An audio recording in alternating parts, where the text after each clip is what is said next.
xa falamos noutras ocasións de que vir a Arcos de Valdevez nun domingo era algo realmente que vai quedar no recordo de todos. Antes gravábamos un vídeo, era o sonido, a xentes cantando, bailando, non se podía escutar maní. Estamos no Alto Miño, nas terras do Alto Miño, por aí pasa o río Bet.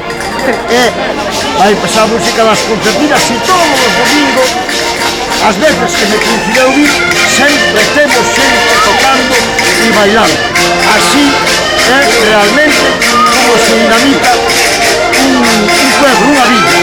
E ademais, eu me escoitaba, creo que a ministra de algo así como de Fomento portuguesa, a señora Ana Pereira, que escoitaba ese un día que todo aquel pueblo non conserva a cultura e a tradición está condenado a ser nada.